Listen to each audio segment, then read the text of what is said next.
Esu Vytautas Januškevičius, filologas, pedagogas.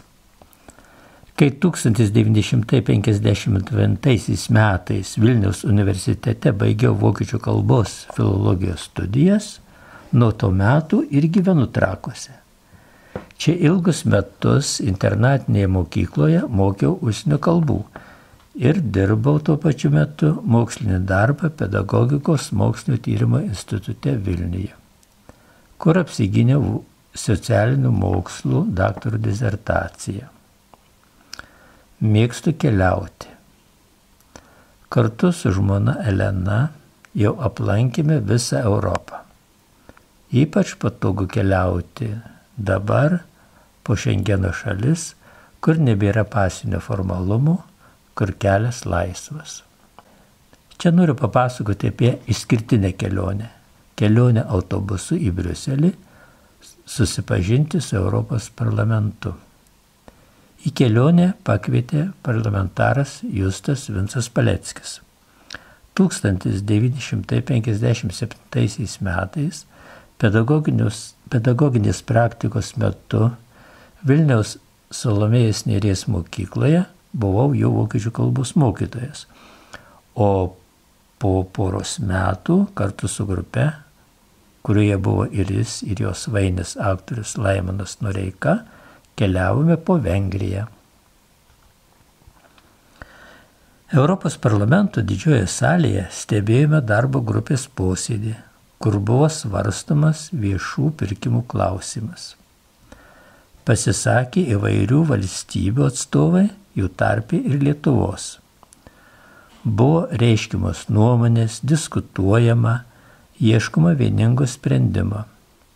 Supratome, kad čia kompromisai neišvengiami. Kompromisų kelias nėra lengvas ir greitas, bet bene vienintelis daugialypėje bendrijoje. Po diskusijų ir aptarimų pasivaikščiojome po Briuselį. Susipažinome su miestu, su jo gyvenimu gatvėse, jo architektūra. Buvo smalsu pabuvoti mūsų parlamentarų darbo aplinkoje. Trumpas, bet turiningai praleistas laikas Europos parlamente įgalina giliau žvelgti ir geriau suprasti, kas vyksta su mumis, aplink mus ir toliau nuo mūsų. Briuselyje lankiausi pirmą kartą, tačiau pakeliu į Briuselį ir atgal aplankėme dar keletą miestų – Varšuvą, Berlyną, Dresdeną, Krokuvą. Visuose juose yra tekę ne kartą lankytis ir anksčiau.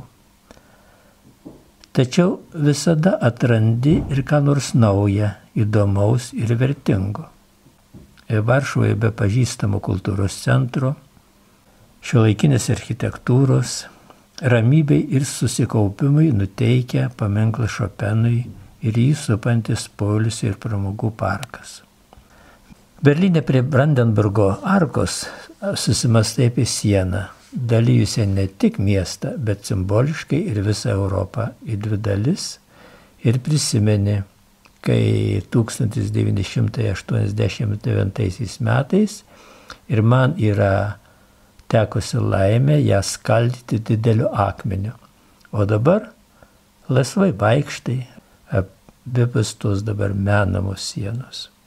Dresdene be visų kitų laiko ženklų, nuostabių architektūros ir meno paminklų aptikome ir žymes menančias mūsų tėvynės ir tų miestų bendrą didingą praeitį.